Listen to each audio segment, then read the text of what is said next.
विद्यार्थियों, आज का जो टॉपिक बहुत इम्पोर्टेंट है, कंज्यूमर बिहेवियर का एक पार्ट है जो लॉ ऑफ डिमांड का टॉपिक है। इसका पार्ट 1 जो है उस पर अपन डिस्कशन करेंगे और इसके अंदर इसका मीनिंग, उसके बाद में इसके एग्जाम्पल डायग्राम्स पर चर्चा करेंगे और इसके एजेंशंस क्या है उस पर अपन चर्चा करेंगे। सबसे मुख्य बात आती है, कंज्यूमर बिहेवियर का बहुत इंपॉर्टेंट लॉ है लॉ ऑफ डिमांड, और this law is given by professor Marshall ने दिया था।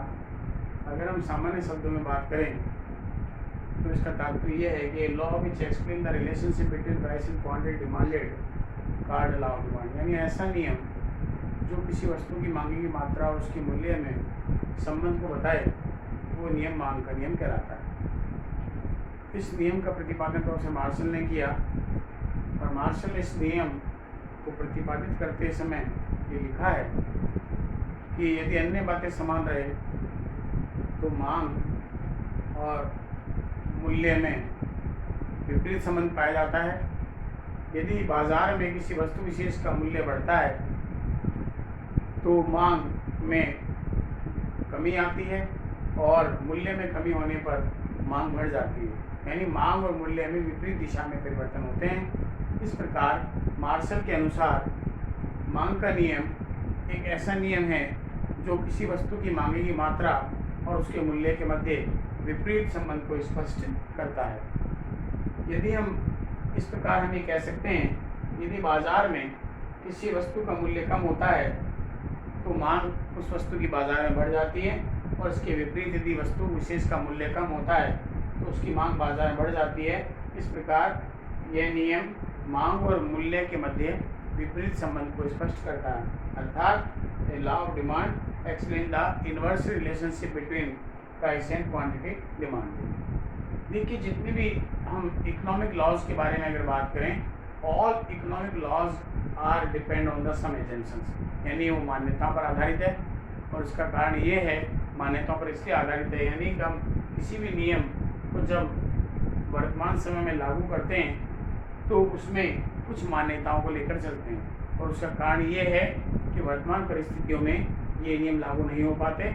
इसलिए इस नियम का प्रतिपादन करते समय कुछ मान्यताएं ली गई है, जिसको अदर थिंग बीइंग कांस्टेंट भी कहते हैं, यानी अन्य बातें समान रहने पर भी कहते हैं। और ये मान्यता क्या है? सबसे पहली मान्यता जो ली गई वो है कि no change in consumer income, यानी उपभोक्ता की आय में कोई परिवर्तन नहीं होना चाहिए। मांग का नियम तभी लागू होगा जब उपभोक्ता की आय में परिवर्तन नहीं होगा। कारण इससे पूर्व के अध्याय में मैंने आपको बताया था कि मांग केवल मूल्य से प्रभावित नहीं होती, बल्कि मांग को अन्य तत्व प्रभावित करते हैं, जैसे उपभोक्ता की आय है, जनसंख्या का आकार है, उपभोक्ता की रुचि है, फैशन है, स्वभाव है, देश की जनसंख्या है, सरकार की आर्थिक नीतियां हैं, all those are influences the demand. इसलिए जो है अन्य जितने भी तत्व हैं उनको स्थिर मानते हुए जो है मांग के नियम का अध्ययन करते हैं और उन्हें मान्यताओं के रूप में देखते हैं, जिसके अंदर सबसे पहला जो आता है कि उपभोक्ता की आय में कोई परिवर्तन नहीं होना चाहिए। यानी मांग का नियम में सबसे पहली मान्यता ये रही कि उपभोक्ता की आय स्थिर होनी चाहिए।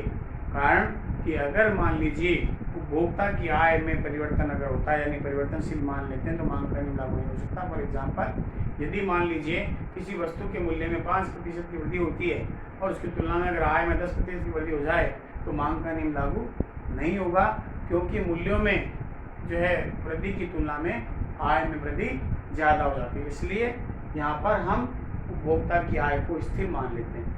नंबर 2 है no change in size of population, यानी जनसंख्या के आकार में भी कोई परिवर्तन नहीं होना चाहिए। जनसंख्या भी जो है एक महत्वपूर्ण तत्व है जो कि किसी वस्तु की मांग को प्रभावित करती है। इसलिए पहले ही मान लिया जाएगा कि जनसंख्या के आकार में कोई परिवर्तन नहीं होगा। अगर जनसंख्या का आकार बदलता है तो उसका प्रभाव वस्तु की मांग पर आता है, इसलिए हम इसको पूर्व में स्थिर मान लेते हैं। Number 3, no change in taste preferences and habits and size of fashion of a consumer, यानी उपभोक्ता की रुचि, फैशन और आदतों में किसी भी प्रकार का परिवर्तन नहीं होना चाहिए। तीसरी मान्यता ये ली गई, अगर इनमें परिवर्तन होता तो फिर मांग का नियम लागू नहीं होता। फॉर एग्जाम्पल, यदि किसी वस्तु के प्रति अगर उपभोक्ता की रुचि ज़्यादा जागृत हो जाए तो मूल्य बढ़ने पर भी वह उस वस्तु विशेष की अधिक मांग करेगा, तो मांग का नियम लागू नहीं हो पाएगा। यदि किसी वस्तु विशेष के प्रति उपभोक्ता की रुचि कम हो जाती है तो मूल्य चाहे कितना भी गिरा लें या बाजार में उस वस्तु का मूल्य कितना भी कम हो जाए, उस वस्तु की मांग बाजार में बढ़ नहीं सकती है।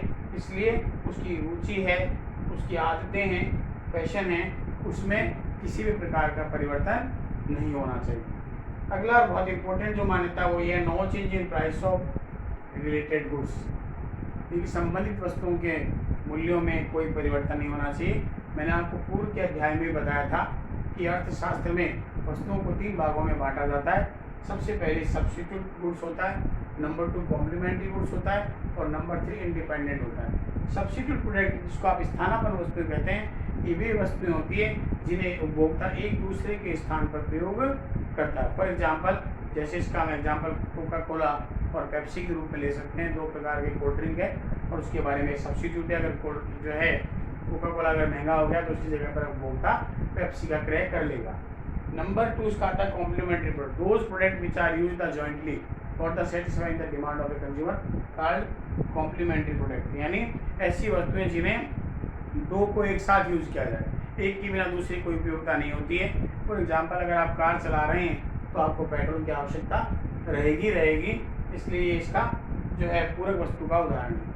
तो अर्थ ये इस नियम में ये भी कहा गया है कि इन वस्तुओं के मूल्यों में भी जो है परिवर्तन नहीं होना चाहिए। क्यों नहीं होना चाहिए? क्योंकि इन दोनों वस्तुओं की जो मांग है वो क्रॉस डिमांड होती है, आड़ी मांग होती है। यानी वाई वस्तु के अगर मूल्य में परिवर्तन होगा तो एक्स वस्तु के जो उस पर जो निर्भर वस्तु है उसकी मांग पर प्रभाव पड़ता है। इसलिए इस मान्यता के रूप में मान लिया गया है कि न तो स्थानापन्न वस्तु के मूल्य में कोई परिवर्तन होना चाहिए और न ही जो है पूरक वस्तुओं के मूल्य में परिवर्तन होना चाहिए। नंबर 5 जो डिमांड जो है एजम्पशन है, मान्यता है, वो ये no future expectations in change in price, यानी निकट भविष्य में मूल्य में परिवर्तन की संभावना नहीं होनी चाहिए। यानी उपभोक्ता को इस बात का की आशंका हो जाए, इस बात का आभास हो जाए कि आने वाले समय में किसी वस्तु विशेष का मूल्य गिरेगा तो वह गिरे हुए मूल्यों पर भी वस्तु की अधिक मात्रा क्रय नहीं करेगा, क्योंकि उसको लगेगा कि आने वाले समय वस्तु का मूल्य और कम होने वाला है। इसके विपरीत यदि उपभोक्ता को यह आशंका हो जाए या आभास हो जाए कि वस्तु विशेष का मूल्य और बढ़ेगा आने वाले समय में, तो वह ऊंचे मूल्य पर भी उस वस्तु विशेष की अधिक मात्रा क्रय करेगा, क्योंकि वह अपने जो है हानि को कम से कम करना चाहेगा, कंपेंसेट करना चाहेगा, वह उसको और बढ़ने नहीं देना चाहेगा।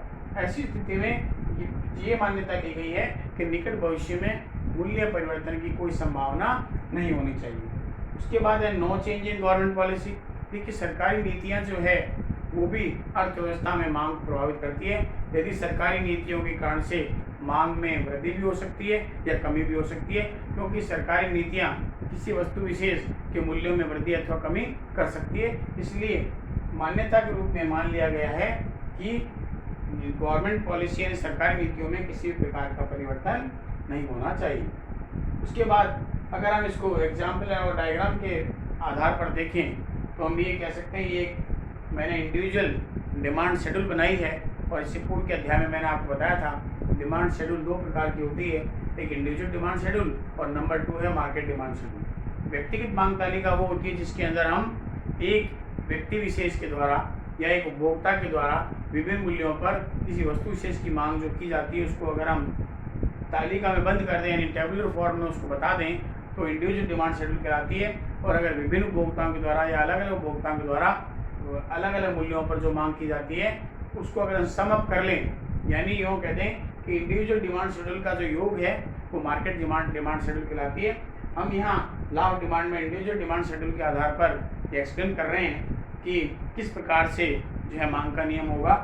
तो यहाँ मैंने जो है एक इंडिविजुअल डिमांड शेड्यूल बनाई है जिसमें प्राइस ऑफ शुगर है और यहाँ पर demand of sugar in kg में, price of sugar in rupees में है, डिमांड ऑफ शुगर इन का केजी। ये टेबल ये बता रही है कि जैसे जैसे चीनी का मूल्य बढ़ रहा है इसके विपरीत दिशा में उस वस्तु विशेष की मांग जो है कम हो रही है, यानी चीनी की मांग कम हो रही है। इसके विपरीत यदि मूल्य कम होता है तो चीनी की मांग बढ़ जाती है। इस प्रकार ये तालिका स्पष्ट कर रही है कि मांग और मूल्य में विपरीत संबंध है, तो उसके आधार पर जो है ये मांग के नियम को स्पष्ट करती है। इसका अगर हम टेबुलर प्रेजेंटेशन को अगर हम ग्राफिकल प्रेजेंटेशन दें तो वो है डिमांड कर्व बन जाता है, यानी मांग वक्र बन जाता है, और जो आपके लॉ ऑफ डिमांड को स्पष्ट करता है। ये यहाँ पर ओ वाई एक्सिस पर प्राइस को मैंने लिया है, ओ एक्स एक्सिस पर मैंने क्वांटिटी डिमांडेड को लिया है।